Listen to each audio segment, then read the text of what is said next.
Good morning, guys. Welcome back to the channel. It is raining here again. Not a big surprise. It is fall. It's just the way she goes in southern Ontario. I hope everyone's having an awesome day today. I want to cover a subject on the channel that I've went over a little bit, but I've never went over in depth. Will these two consoles be the next big thing in retro collecting?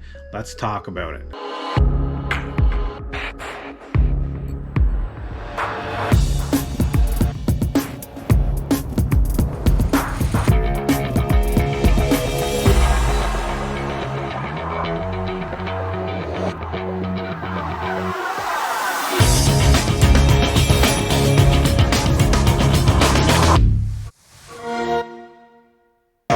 Dear PlayStation, I got a tip that you were making the PS3 $299. Confirm or deny? $2.99? Bernie, you can't believe everything you read on the internet. That's how World War I got started. While $2.99 for the sweetest gaming, Blu-ray playing, movie downloading system in the world would be fantastic. No comment. But all that stuff says $299. Right behind you. I'm sorry, you said something? PS3, now $299. PlayStation. Let's talk about how we got here, guys. The big jump in hardware to me was the Xbox 360 and PS3 generation. This is where the graphics really started taking a huge leap forward. And it really did kind of kick off the console wars between Microsoft and Sony.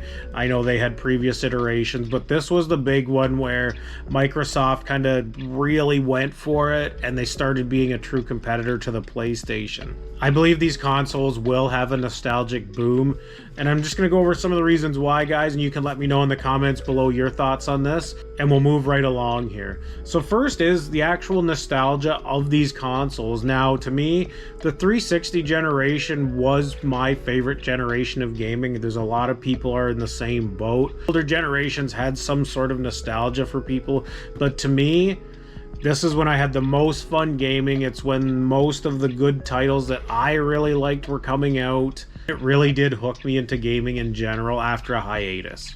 Now, when you have to look at the current state of retro game collecting, you know, if you are a collector of, you know, Nintendo, Genesis, Super Nintendo, N64, Game Boy, you realize how expensive game collecting on those platforms are. Even the common titles are pretty expensive, guys. There's just no way around it. I've done a few videos on why the market has gotten like it is. People hoard them. People are nostalgic for them. Collectors will pay up for these. They just really love them. It's been pumped up by the internet. And so the next logical step, I would say, is that the Xbox 360 PlayStation 3 generation will be the next big thing for collecting. You're already seeing it in certain titles on the platforms. You know, you have your X-Men, Wolverines, Deadpool, there's the Alice in Wonderland stuff. Tons of games like that that are worth pretty good money on these consoles, and they're only gonna keep going up, guys. There's a lot of kids that grew up, these consoles were their very first console, and ones that are really going to drive market prices on these consoles and games. Even though I was well onto my gaming, I'm one of the ones that really do enjoy collecting 360 and the consoles. I'm really trying to get all of the consoles at some point. That's going along pretty well. And you know, in these consoles, it kind of was the birth of waiting at midnight releases for the new Call of Duty and all this sort of stuff. You know, it really was a great time to be a gamer, guys, and they are getting in that butter zone of 20 to 30 years where they are getting older. We're looking at them as more of a retro game console now than they were 10 years ago. So what makes the PS3 and 360 so different? First, it was the last generation that came out before digital took over everything, guys. So really, if you are a game collector of retro games, this is probably going to be the last true physical media console that you're really going to collect on. You know, maybe the PS4 and Xbox One. Me, this generation was really focused on physical media. There was some digital downloads, you know, map packs and stuff, and you could download the games, but no one was really doing it back then. Everyone was still focused on buying physical media. Now, the hardware uniqueness was also a factor here, guys. PlayStation was going with Blu-ray, Xbox HD DVD. There was a ton of different console variations. Xbox had their Elites, Gears of War editions, Halo editions, you name it. Tons of stuff on that. PlayStation 3, you know, God of War, stuff like that. They all had their certain IPs that they would put on these consoles. They would brand them. They're really nice looking consoles, guys. And to me, the original white 360 was just an awesome looking design. And I'm not a PlayStation guy. Any of you regulars on the channel know that as well. But the original fat PS3, the Foreman grill they called it, I really like that design. I know some people are indifferent about it. The second slim, it was an okay looking one. The super slim, not the greatest looking design in my opinion. But still good looking consoles. And again, the 360 versions, I really thought all the versions of the 360 looked nice. The Slims, the Elites, you know, even the 360E that came out at the end of its lifespan, they were just a really nice looking console. And really some of the stuff that does differentiate from them, there were titles that started coming out on these that weren't super popular when they came out, but they have turned into cult classics, you know, like the Deadpools and stuff. You can look up all these online, guys. You can look up the games that are hot on these. They weren't necessarily hugely popular when they came out. And by popular, I mean expensive in the sense of collecting. But now, years down the road, there are a lot of expensive titles on these, and there's a lot of, you know, niche and cult classic titles that you want to keep an eye out on. And they're really fun systems to collect on, guys. They really are. Now, one thing with these consoles you have to be aware of, there is a lot of shovelware on them, and I will throw the Wii into this too, just because it's all in the same generation. This, on the heels of the PlayStation 2, I'm gonna say was the generation of shovelware. They made tons of games. Me personally, I don't mind collecting some of the shovelware. I can appreciate the cover art, and really I don't care. Right now I'm just filling up my totes right now so that someday I can build like a nice shelving unit to display all of these. So the shovelware doesn't particularly bother me that too much.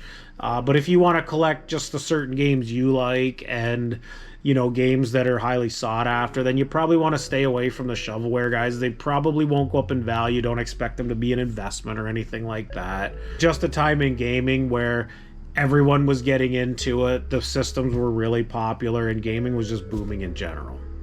Now, a little tip I will give you guys for someone that watches Facebook Marketplace, eBay, and kind of notice trends on video games. The 360s are drying up on my local marketplace and even the widespread area. Now, the original ones, you know, the Red Ring of Death hit them hard. A lot of those consoles were just simply junked, guys, so they're gone. They'll never come back. I've noticed, I'm trying to get some consoles to fill up console boxes. You know, 5-10 years ago, if you wanted to go get a white Xbox 360, you could just literally go to a yard sale or a thrift store and pick one up for like $10. They're drying up now. I've been looking for a nice white 360 too, in fact, for the empty console boxes I have, and I've been over a year trying to find one that's a reasonable price, that's local, and I simply haven't found them. Now, I did find one last weekend, but I would say it's not going to be nice enough to just put in a console box. It's pretty stained, guys, which is unfortunate. I was hoping it would be one of the ones I could tick off the list, but no.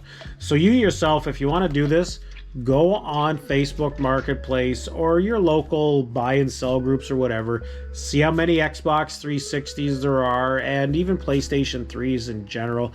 They seem to be more PlayStation 3s. I think they were a little bit more reliable. The 360s didn't start getting more reliable till about the second generation of them, guys. Are definitely drying up, and my suggestion to you is anything in collecting, you'll see a lot of stuff out there and you'll slowly see it go away and the price starting to go like this. That's when you know the demand for these is going up and you want to grab one or a couple before they get stupid in price, like the N64 stuff and the GameCubes and, you know, all that sort of thing. Because really, they didn't mass produce these. You don't want to overpay for this stuff, guys. That's just my opinion. I'm always collecting on a budget. You know that from the channel. And that's kind of the motto I go by. So in my opinion, the price spike has already happened, guys. It's been slow to do that, but it is happening as we speak. Now, like anything, collecting disc-based games can be a pain in the ass. I buy lots of video games, you know, someone will have a stack. I'll look at the good ones, make sure they're not too scratched, but you will find a lot of these scratched. Now, my advice to you is don't be discouraged if you buy a lot and there's some that are scratched too much to get resurfaced, or they're not worth getting resurfaced. Set the discs aside. Keep the manuals, keep the cases, you know, the cover art and all that stuff. A lot of the times that's the big money in these anyways. And if you are collecting to complete a collection, just keep this stuff on hand. You never know when you're going to find a mint disc in a crappy case or something and throw it in and you got a complete one. And it probably didn't cost you that much. That's how I do. You see my eBay stuff in that and my spares. I got game cases, you know, spares for everything, guys, just in case. And it actually has bailed me out quite a bit. Finding games I want with roachy cases, you flip the case over to a nice one and you're done. And to me, I personally don't like buying the repro cases because they're just not the same. They just look a hair different. If you do, that's cool too, but I prefer the original ones. They got a few marks on them, but they look original, new look to them. So what I would suggest to you guys, if you want to get in collecting these, I would get going on it now. The prices on these are simply just going to keep going up and up, which sucks as a collector because you cannot get these as cheap as you used to. The days of going out to all these yard sales and just finding tons and tons of these, they're far and few between. We do find stuff. A lot of them are roachy, but finding the really expensive titles out in the wild is getting really hard, guys. Everyone's got the internet. One little tip I would give you, just be wary of buying the consoles, especially the 360. Now the PlayStation 3's had their own set of issues with the internal power supply sometimes failing and some disk drive failure. And then the 360s, the Red Ring of Death is not surprising. My advice to you when you're collecting these, if you do have a chance to plug them in at the person's house you're buying them from, you can do that unless you trust them. At yard sales, it's going to be hit or miss, guys. It's just the way it is. The 360s, you want to try to buy them with a hard drive in them. That way you can get your money back if the console doesn't work itself. Most of the time the hard drives always work. I honestly don't believe I've ever had a hard drive fail in a 360, and I've come across tons of these. I've probably sold about 20 of them, and I have a bunch myself. So the PlayStation 3 hard drives, sometimes they do get corrupted. I think it has something to do if you unplug the machine and it doesn't shut down properly. They're not quite like the Microsoft ones where it really doesn't matter with them. So it's just one thing you want to be aware of if you are collecting the PlayStations. Make sure you shut them down properly with the dashboard or the power button.